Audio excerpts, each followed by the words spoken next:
열심히 살았다가 또 이렇게 주의 거룩한 성전에 모여서 함께 예배드릴 수 있는 게 정말로 하나님 주신 은혜입니다.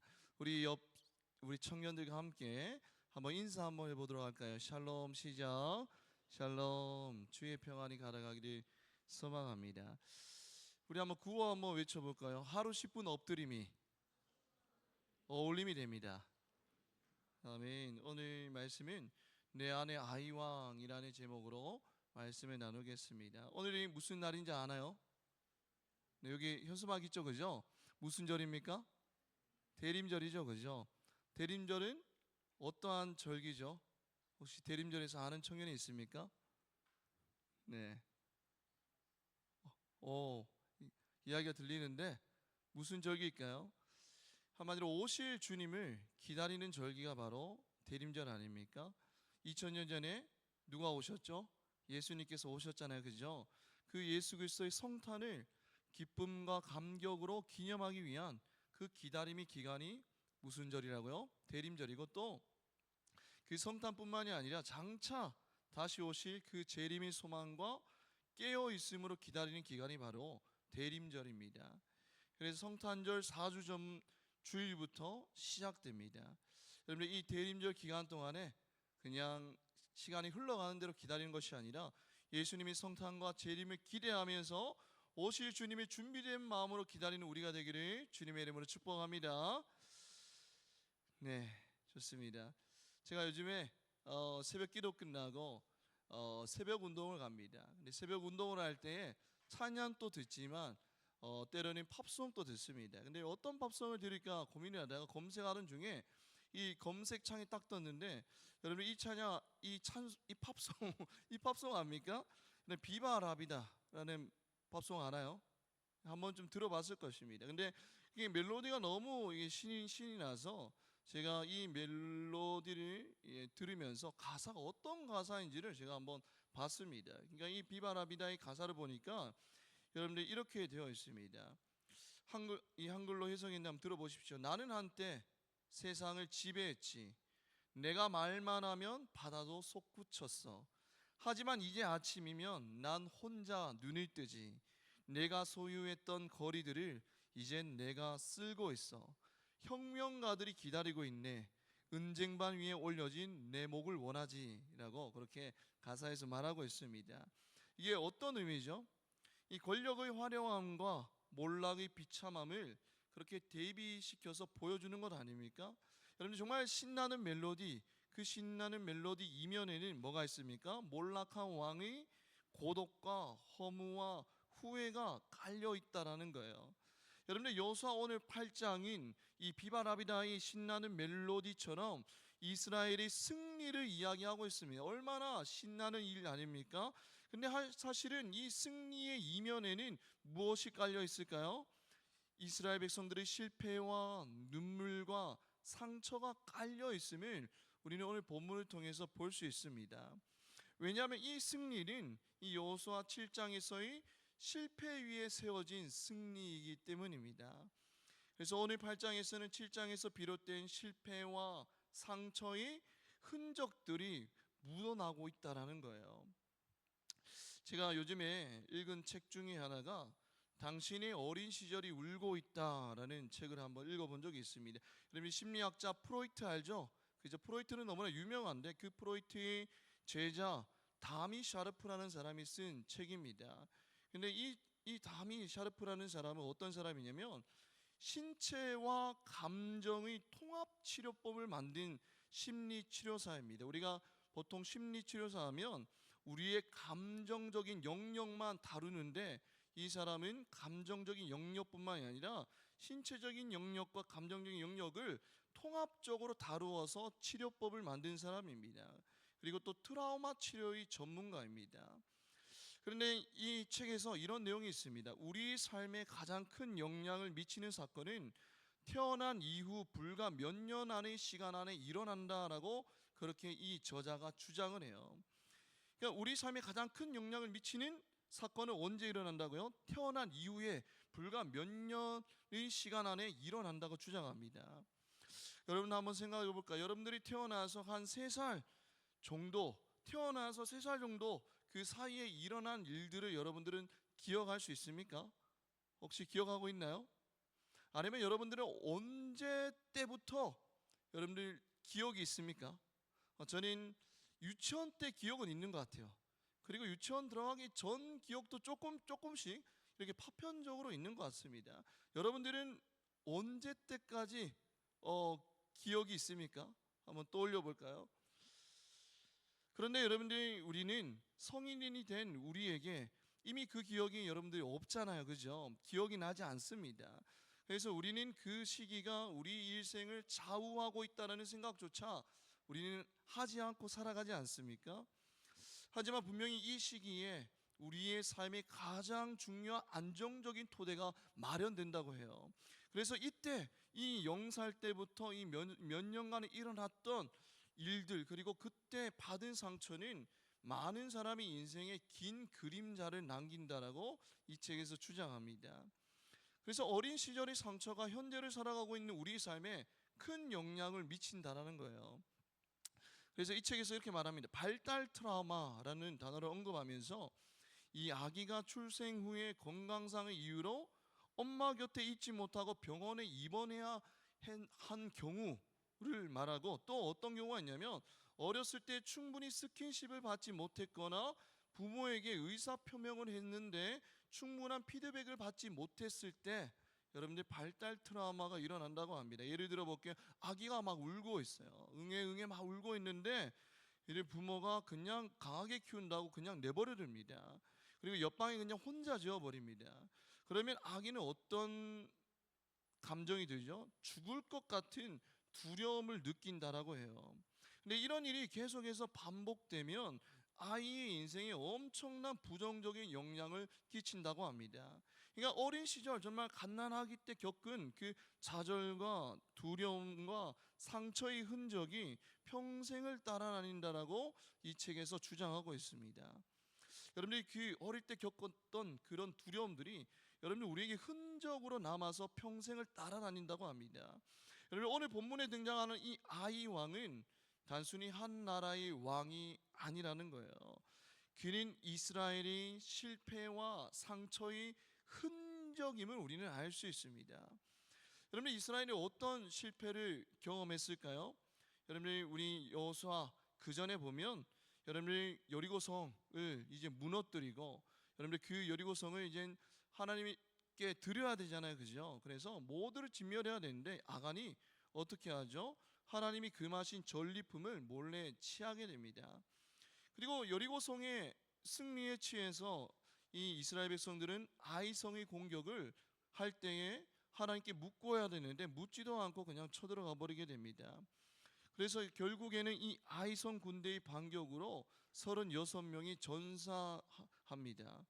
그리고 그 일 이후에 여호수아는 뭐 어떻게 하죠? 옷을 막 찢고 극도의 슬픔을 표현합니다. 그리고 이스라엘 군사와 여호수아가 낙담하고 모두가 두려움에 빠지게 되었습니다.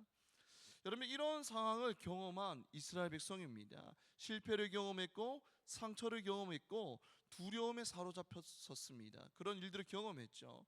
근데 이런 상황을 경험한 이스라엘 백성들이 만약에 아이 왕을 그냥 살려주었다면 어땠을까요?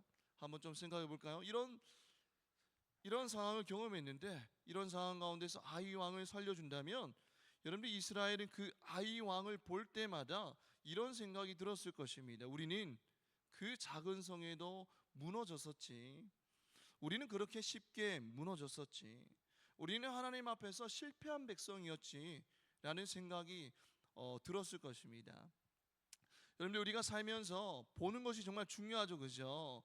여러분 왜냐하면 우리는 보는 것을 생각하게 되고 또 그 생각을 곱씹으면서 묵상하게 됩니다. 그리고 묵상한 것이 곧 내 마음이 되고 내 마음이 내 삶이 되기 때문에 무엇을 보느냐가 정말 중요합니다.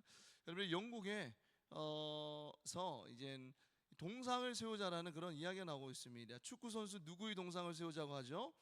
그죠? 손흥민 선수의 동상을 세우자는 그런 의견들이 막 일어나고 있습니다. 근데 그렇게 동상을 세우는 목적이 무엇입니까? 기억하기 위함이죠. 그 선수를 기억하기 위함입니다. 시간이 지나도 손흥민이라는 훌륭한 선수를 잊지 않기 위해서, 그리고 그 기억을 통해서 긍정적인 역량과 에너지를 얻기 위해서 그 동상을 건립하는 것입니다. 여러분, 그 동상을 보면서 영국 사람들은 어떤 생각을 할까요?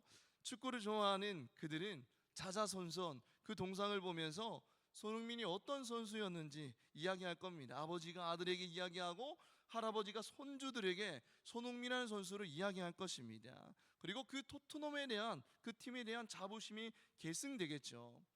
여러분, 마찬가지로 이스라엘 백성들이 아이성을 볼 때마다 어떤 영향을 받겠습니까? 볼 때마다 그들의 실패와 그들의 좌절과 그들의 상처가 머릿속에 떠올라졌을 거예요. 그리고 그 실패와 상처의 흔적에 매몰되는 인생이 되었을 것입니다. 여러분들, 우리 마음에도 흔적이 있습니다. 한번 생각해 볼까요? 여러분들 마음 가운데, 저와 여러분들 마음 가운데 어떤 흔적들이 있죠? 과거의 실수라는 흔적이 남아있고, 또 관계에서의 받은 상처들도 마음 가운데 남아 있었을 것입니다. 저는 어릴 적에 아직도 생생하게 기억한 게 초등학교 때였는데, 그 당시에 OMR 카드를 이렇게 점을 찍어 가지고 컴퓨터 펜으로 점을 찍어서 그렇게 제출하는데, OMR 카드를 실수로 잘못 표기를 해서 선생님한테 딱 드렸습니다. 그러니까 선생님이 그 자리에서 슬리퍼를 벗으셔서 저를 그 자리에서 막 때렸던 그 기억이 아직도 생생하게 남아 있습니다. 여러분, 그런 이 상처들이 있으면 흔적으로 남아 있죠, 그죠? 정말 그때 일어날 일들이 거의 30년이 지났는데도 아직도 저는 생생하게 그 현장을 기억하고 있는 거예요. 또 여러분들 가운데 어떤 흔적들이 있습니까? 무너졌던 신앙의 흔적들이 있고, 죄책감이 있고, 말 못할 실수가 있고, 누구도 모르는 눈물의 흔적이 여러분들 마음 가운데 있을 것입니다. 그런데 이 흔적들은 가만히 놔두면 우리 안에서 무슨 노릇을 하죠? 왕 노릇을 한다는 것입니다. 그 흔적들이 현재의 감정과 결정과 나의 정체성을 통치하는 지배적인 힘이 되어버린다는 거예요. 너는 다시 또 실패할 거야. 너는 변화되지 않아. 노력해도 너 인생은 변화되지 않아. 너는 사랑받을 자격이 없어. 네가 기도한다고 뭐가 달라지겠어. 넌 여기까지야 라고 그 흔적들이 왕노릇하면서 끊임없이 우리의 삶 가운데 이야기한다라는 거예요. 그 음성은 아주 조용하지만 강력한 통치력으로 우리를 묶어버립니다. 꽁꽁꽁 묶어버려요. 움직이지 못하게. 여러분들이 서커스에 동원되는 코끼리 보셨습니까? 그 코끼리를 어떻게 훈련하죠? 코끼리 어릴 때, 새끼 코끼리 때부터 훈련을 시킵니다. 어떻게 훈련하냐면 새끼 코끼리의 발에 무엇을 묶죠? 굵은 쇠사슬을 이렇게 딱 묶어 놓습니다. 그러면 이 아기 코끼리가 막 이리저리 움직이고 싶은데 움직여지지 않겠죠. 그러면 그것들이 반복되면, 하루, 이틀, 1년, 2년 반복되면 아기 코끼리의 이 머릿속에 어떤 생각이 자리 잡게 되죠? 나는 시도해도 안 돼 라는 생각이 자리 잡게 되고 무기력해집니다. 그런데 그 아기 코끼리는 시간이 지날수록 덩치는 커지고 성인 코끼리가 되죠. 그런데 재미있는 것은 성인 코끼리가 되어도 어떤 생각을 가지고 있다고요? 움직여도 안 돼, 나는 시도해도 안 돼 라는 그런 무기력함을 가지고 살아갑니다. 여러분, 마찬가지예요. 우리 안에 그런 상처의 흔적이 계속 남겨져 있으면 그것이 왕노를 하며 우리를 지배한다는 거예요. 그래서 하나님은 이스라엘의 상처의 흔적을 의미하는 무슨 왕? 아이 왕을 그냥 조용히 처리하면 되는데, 29절에 보면 어떻게 하나님이 처리하라고 하셨을까요? 29절에 보면 어디에 달고, 나무에 달고, 그 다음에 성문 어귀에 어떻게 하고 던지고, 또 돌무더기로 어떻게 하라고요? 쌓았다, 덮으라라고 이렇게 명령하셨습니다. 여러분, 한번 생각해 볼까요? 그 성은 이미 무너졌어요.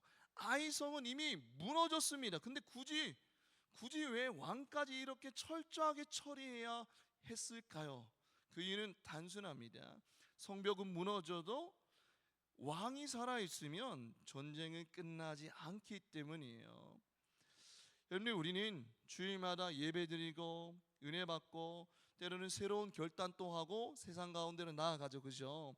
하지만 여전히 우리 안에 왕이 여전히 그대로 남아있는 경우가 너무나도 많습니다. 비교의 왕이 우리 가운데 남아있고, 상처의 왕이 우리 가운데 남아있고, 인정을 원하는 인정의 왕이 우리 가운데 남아져 있고, 두려움의 왕과 중독의 왕과 나의 자화의 왕과 트라우마의 왕과 실패의 경험의 왕이 우리 안에 그렇게 자리 잡고 있습니다. 근데 이 왕들이 눈에 보이나요? 눈에 보이지 않나요? 눈에 보이지 않습니다. 하지만 우리 선택과 우리 감정과 우리 인간관계와 우리 신앙을 보이지는 않지만 철저하게 우리를 지배하고 조종하고 있다는 거예요.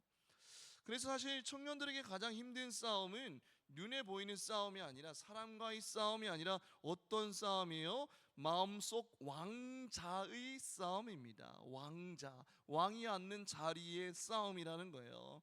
그래서 하나님은 오늘 우리에게 이 본문을 통해서 말씀하십니다. 오늘 네 안에 그 아이 왕을 묻어라 라고 말씀하고 있다라는 거예요. 29절 우리 다시 한번 읽어볼까요? 29절 시작.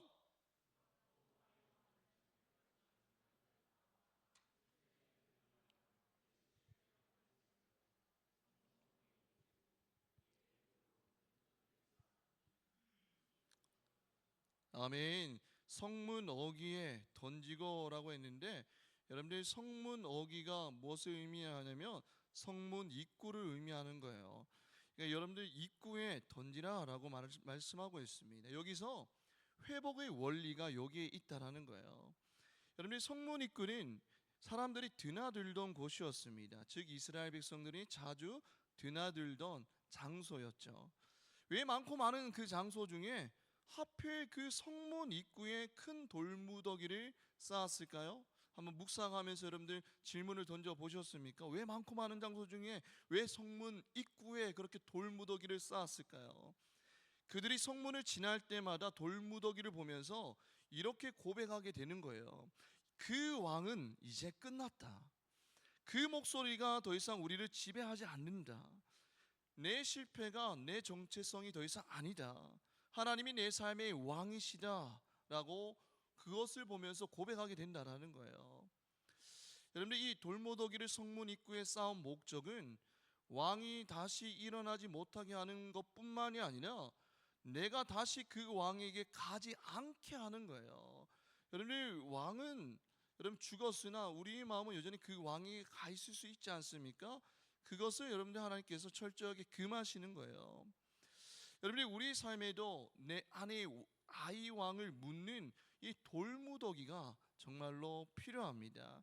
날마다 그 돌무더기를 우리 가운데 쌓아가야 돼요.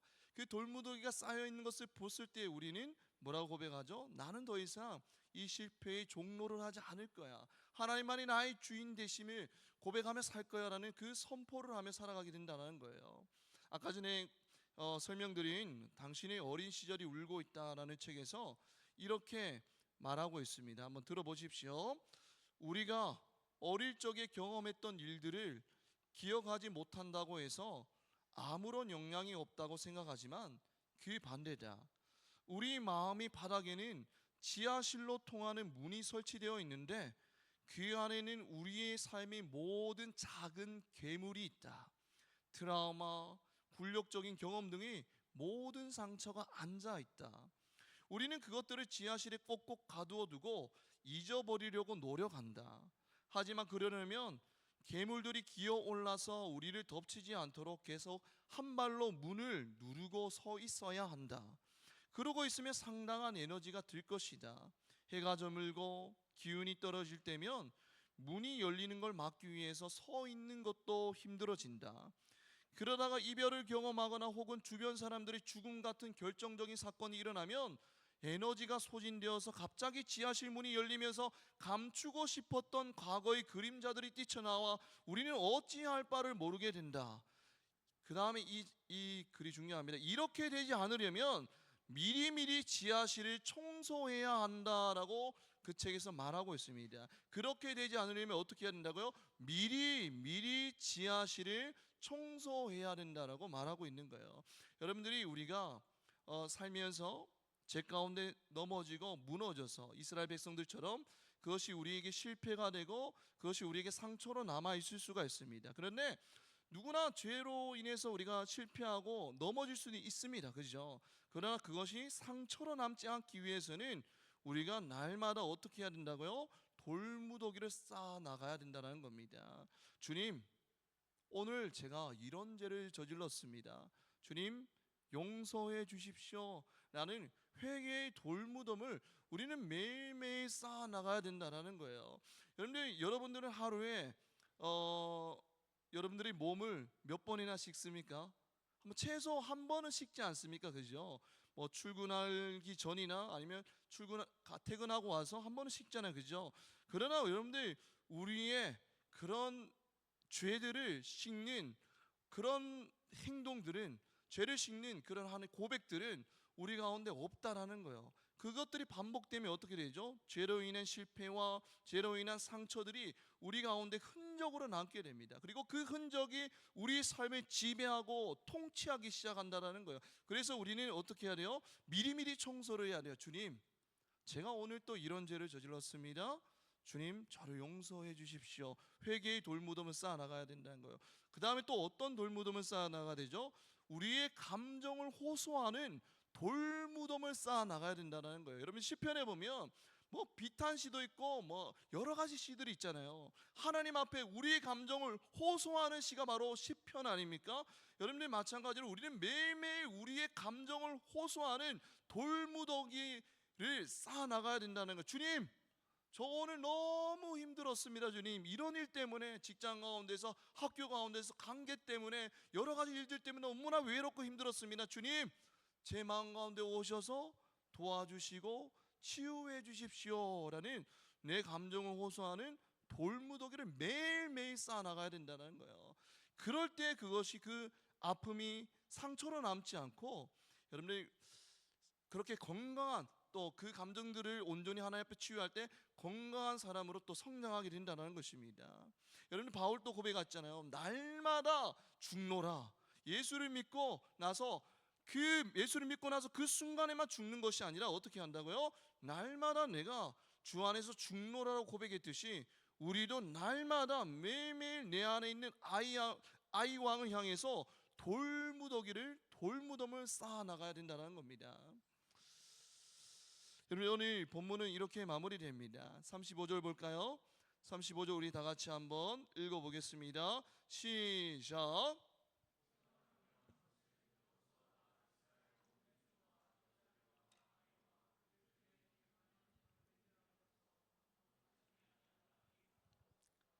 네, 이 말씀을 한마디로 요약하면 모세가 명령한 모든 말씀들을 한 사람도 빠짐없이 다 들었다라는 의미입니다.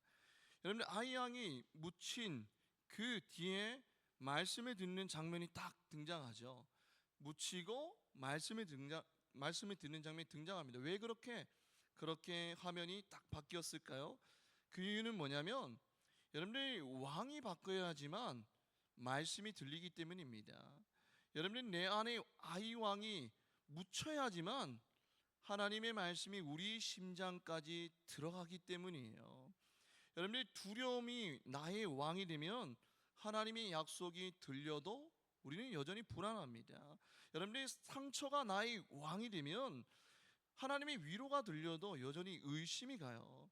여러분들, 죄책감이 나의 삶의 왕이 되면 하나님의 용서가 들려도 믿지 않게 됩니다.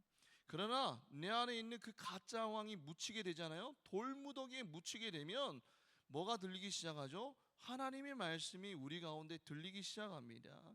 그리고 그 말씀이 상처 대신에 진리를 심기 시작합니다. 너는 사랑받기에 합당한 존재야.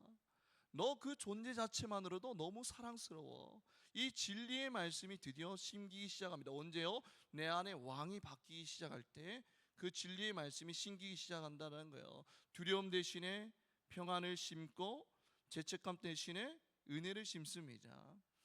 여러분들, 아까 전에 소개한 그 팝송 비바라비다의 그 노래의 가사를 요약하면 저는 이렇게 요약할 수 있습니다. 인간의 왕자는 영원하지 않다. 진짜 왕이 아니기 때문이다 라고 저는 이 철학적인 선언으로 요약할 겁니다. 여러분, 마찬가지로 여러분들, 저와 여러분들 안에 상처와 아픔의 왕자도 영원할 것 같지만 영원하지 않다라는 거예요. 왜냐하면 그것은 진짜 왕이 아니기 때문입니다. 여러분들, 우리 여기 있는 우리 모든 우리 감람나무 청년 여러분들, 하나님은 오늘 여러분들에게 이렇게 물으십니다. 네 마음의 왕자에 누가 앉아 있냐라고 하나님이 여러분들에게 물으십니다. 여러분들, 그 성은 무너졌지만 왕은 그대로 남아 있다면 여러분들, 아직 전쟁은 사실은 끝난 것이 아닙니다. 여러분들, 오늘 그 왕을 우리는 끌어내려야 됩니다. 그 왕을 오늘 그 성문 앞에 묻어야 됩니다. 돌무더기를 쌓아 나가야 됩니다. 그 빈 왕자에 누구를 모셔야 되죠? 바로 우리 구원자 예수 그리스도를 모셔야 된다라는 거예요. 그럴 때 우리 인생이 바뀌기 시작합니다. 우리의 결정이 달라지고, 우리의 감정이 달라지고, 우리의 관계가 달라지고, 우리 기도가 달라지고, 우리 삶의 방향성이 달라지고, 우리 정체성이 달라지기 시작한다는 거예요. 언제요? 내 마음의 왕자의 아이 왕이 아니라 예수 그리스도를 모실 때 우리 삶이 변화되기 시작한다는 겁니다. 여러분, 오늘 말씀을 맺겠습니다. 오늘 말씀 후에 뭐가 있죠? 성찬식이 있죠, 그죠? 여러분, 성찬식은 어떤 의미가 있습니까? 여러분, 매년 하는 거기 때문에 그냥 생각 없이 하는 건 아니죠, 그죠? 이 성찬식은 예수 그리스도의 죽으심과 부활을 기념하고 그 주님과 연합하는 시간이 바로 성찬식입니다. 여러분, 오늘 이 성찬식을 통해서 우리를 위해서 죽으시고, 근데 죽으실 때에 우리 죄만 담당한 것이 아니라 뭐도 담당했다고요? 우리 지난주 말씀에 우리의 연약함까지도 담당하셨잖아요, 그죠? 우리의 실패와 아픔과 상처까지도 다 담당하셨잖아요, 그죠? 그 모든 것들을 담당하시고 죽으시고 부활하신 그 주님과 연합하기를 소망합니다. 그리하여서 예수 그리스도를 내 마음의 왕자에 올려드림으로써 내 안에 상처가 치유되며 주 안에서 소망과 자유함을 누리며 살아가는 주의 청년들 되기를 주님의 이름으로 축복합니다. 이 시간 기도하겠습니다.